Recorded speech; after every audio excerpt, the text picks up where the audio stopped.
Diamond FM, our relationship with you won't stress you out. We won't bring you so much drama, because we're the perfect lover you've never had. With Diamond FM, it's the perfect relationship. Perfecto. Mwah.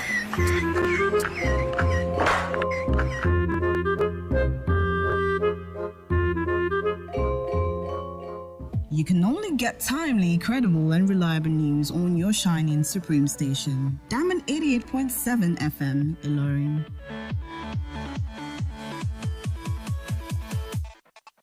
Looking for a reliable, up-to-date source of credible news at all time? Your shining supreme station is the answer. Stay tuned for the news on the hour by 1 p.m. every day on Diamond 88.7 FM, Ilorin. Shining supreme.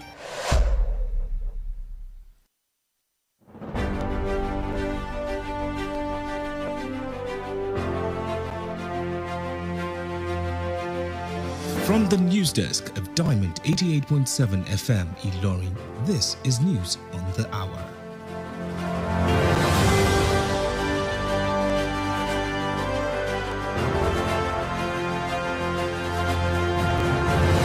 In the headlines,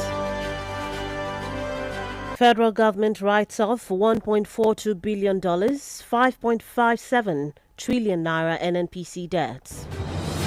Reps Minority Caucus seeks suspension of new tax laws amid alleged alterations. Kwara governor condemns attack on women protesters, orders hunt for perpetrators. PDP condemns attack on Ifelodu women protesters, says incident exposes leadership failure in Kwara. On the foreign scene, 6 ISIL fighters, 3 police officers killed in Turkey raid. In sports, AFCON 2025, Super Eagles resume training ahead of Uganda showdown. Good afternoon and thank you for staying with us in Diamond 88.7 FM. Ilorin, this is the news on the hour. I am BISOLA ODUWOLE SUILEMAN. We'll bring you details of the news after this break. Please stay with us. See, Weto is from our tribe and we have the same religion. So we have to protect our own. Our tribe isn't corrupt. I beg you, leave now our Peking. Wait, stop and think. Do you realize that the impact of corruption and careless decisions by that clansman or family member of yours doesn't know tribalism or nepotism? Let's hold everyone accountable for a better society and country. If you see something, say something to the right authorities. This message is reaching you from Diamond 88.7 FM, Ilorin.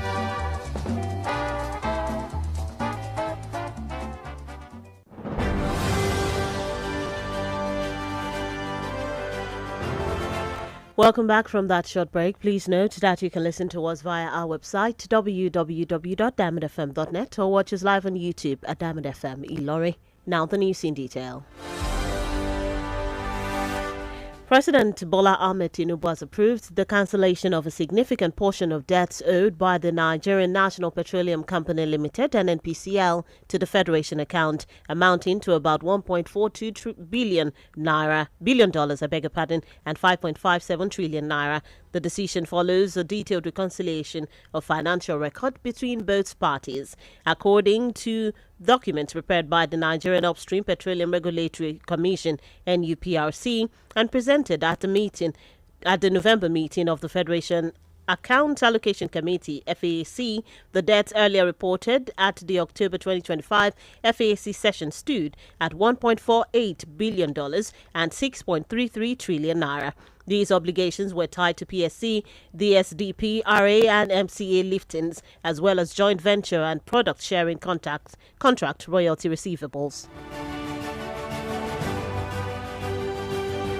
The Minority Caucus of the House of Representatives has called for the suspension of 4 newly enacted tax reform laws, following allegations that the versions being circulated differ from those passed by the National Assembly and signed by President Bola Tinubu. The controversy was raised at plenary by Abdul Samad Dasuki, representing PDP Sokoto, who claimed that the gazetted copies released by the Ministry of Information had been fraudulently altered. In a statement signed by Minority Leader Kingsley Chinda and other caucus leaders, the lawmakers urged Nigerians to reject any tax law that does not bear the signatures of the President and the Clerk of the National Assembly, both mandatory for authenticating legislation. They expressed concern over what they described as a grave illegality, noting that the House Committee had already been set up to investigate the alleged discrepancies.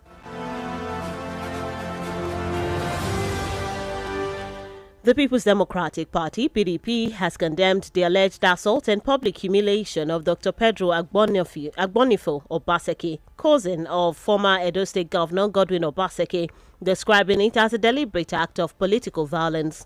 The party said youth suspected to be supporters of the All Progressives Congress APC attacked the filmmaker on Sunday at Uwa Primary School, Benin City, over claims he made disrespectful remarks about the Oba of Benin. In a statement, Edo PDP spokesperson Dan Osa Ogbegie described the incident captured in viral videos showing Dr. Obaseki being stripped and dragged towards the Oba's palace as a coordinated attack, not an impulsive reaction. He said the act was barbaric, uncivilized and utterly repugnant, stressing that such behavior does not reflect the values for which the Benin Kingdom is known. Still in the news, former Labour Party presidential candidate Peter Obi has confirmed he will contest the 2027 presidential election, declaring he will not serve as a running mate to any candidate. Obi made the announcement during a Sunday night X-Spaces session, insisting he has acquired too much leadership and governance experience to settle for the vice presidential seat.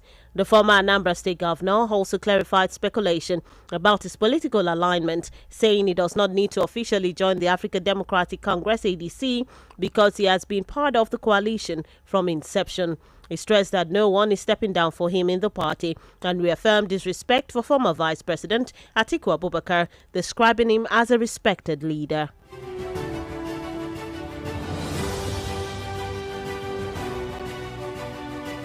Meanwhile, in Kwara State, the Kwara State Governor Abdurrahman Abdulrazak has condemned the assault on women protesters near the under-construction Government House gate over the weekend, describing the act as unacceptable and contrary to the values of his administration. In a statement on Monday, the governor said peaceful protest remains a fundamental democratic right and distanced his government from the incident. Abdulrazak said he has directed the police to identify and prosecute the hoodlums seen in a viral video attacking the protesters.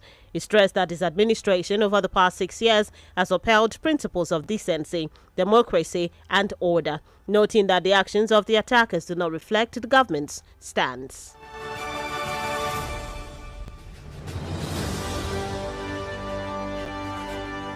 Meanwhile, the Kwara State chapter of the People's Democratic Party, PDP, has condemned what it described as a brutal and inhumane attack on women and children who staged a peaceful protest at the Kwara State Government House in Ilorin over worsening insecurity in their communities.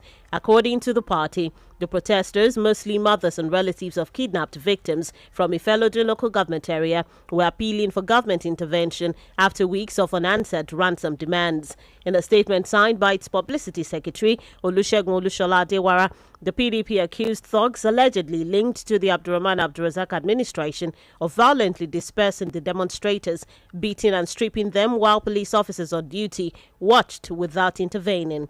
The party described the incident as a collapse of moral leadership and one of the most shocking responses to citizens' distress in Nigeria's democratic history.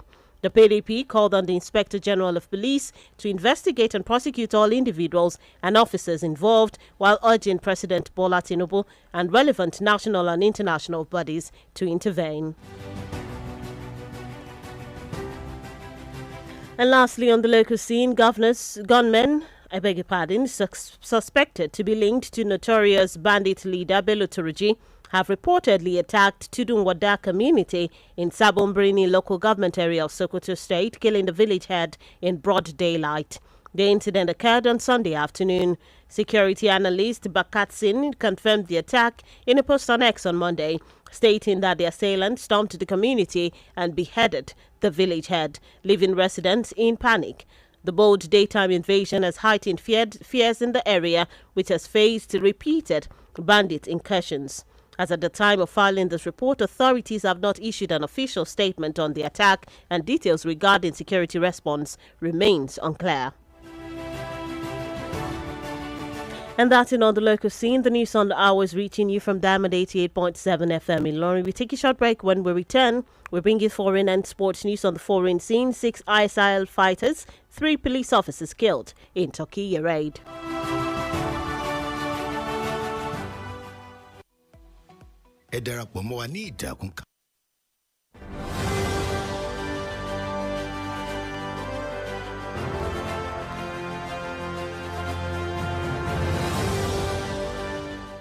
Follow us on social media, Facebook, Twitter, and Instagram at Diamond 887 FM.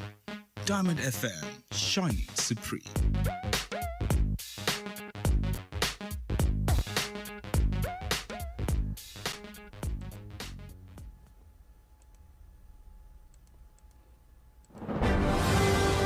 Welcome back from that short break. If you're just tuned in and joining us, this is the news on the hour reaching you from Diamond 88.7 FM in Lorry. Before that break, we brought you local stories. Now we move on to the foreign scene.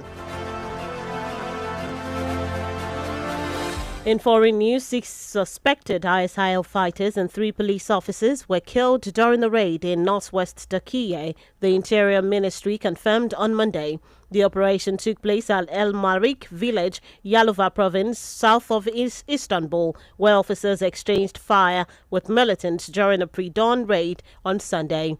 8 policemen and 1 night watchman were wounded, while 5 women and 6 children were safely evacuated from the home. Interior Minister Ali Yalikaya said the raid was part of 108 coordinated overnight operations across 13 provinces targeting alleged ISIL idols. Still on the foreign scene, Guineans are waiting the results of the country's first presidential election since the 2021 military coup, with many hoping the vote will usher in stability after years of political uncertainty. The election held on Sunday is widely seen as favoring junta leader General Mamadi Doumbouya, who led the ouster of former President Alpha Condé and has overseen a 4-year transition. The poll took place under a new constitution that permits military leaders to run for office and extend presidential terms from 5 to 7 years. As provisional results are expected within 48 hours, citizens express hope that the next government will finally address poverty and unlock Guinea's economic potential. And that's it on the foreign scene. Moving into the world of sports, Nigeria Super Eagles will return to training tonight as preparations intensify for their final Group C clash against the Cranes of Uganda at the 2025 Africa Cup of Nations AFCON in Morocco. The training session, scheduled for 5 p.m. local time, will take place at the Sardiem complex. The team had a rest day on Sunday following their pulsating 3-2 victory over Tunisia's Carthage Eagles on Saturday. Head coach Eric Chell is expected to rotate his squad for the Uganda fixture, giving rest to key players such as Victor Osimhen, Ademola Lookman, Wilfred Ndidi and Alex Iwobi. Still in sports news, Tunisia's defender Yann Valery says the Carthage Eagles' 3-2 loss to Nigeria at the 2025 AFCON Africa Cup of Nations was partly due to giving the Super Eagles too much respect, especially in the first half. Speaking after the match, the Sheffield Wednesday right-back admitted the team lacked aggression in key duels, allowing Nigeria to punish them early. Valerie said the players have drawn important lessons from the setback and must respond swiftly in their next game. He expressed pride in representing Tunisia and confidence in the team's quality, urging his teammates to stay united and maintain belief as the tournament progresses. And that's it in the exciting world of sport. With that, we've come to the end of the news on the hour for today. But before we go, here is a recap of the major highlights. Federal government writes off $1.42 billion, 5.57 trillion naira NNPC debts. Reps Minority Caucus seeks suspension of new tax laws amid alleged alterations. Kwara governor condemns attack on women protesters, orders hunt for perpetrators. Kwara PDP condemns attack on Ifelodun women protesters, says incident exposes leadership failure in Kwara. On foreign scene, 6 ISIL fighters, 3 police officers killed in Turkey raid. And in sports, AFCON 2025 Super Eagles resume training ahead of Uganda showdown. And those are the major headlines as brought to you this afternoon. Before we wrap up the news, we take a look at our Today in History segment. Did you know that on this day in 1845, Texas was officially admitted as the 28th state of the United States, an event that contributed to tensions leading to the Mexican-American War? Now you know. For news coverage or information about happenings around you, kindly contact the Diamond FM newsroom number on 09160627526, 09160627526 to join us at 3 p.m. for the news flash and at 5 p.m. for the news across the world for a comprehensive bulletin. The news on the hour was edited by Adeyemi Adewale. I am BISOLA ODUWOLE SUILEMAN. Thank you for listening to your shining supreme station. Do stay tuned for the news in Yoruba coming up shortly. Good afternoon.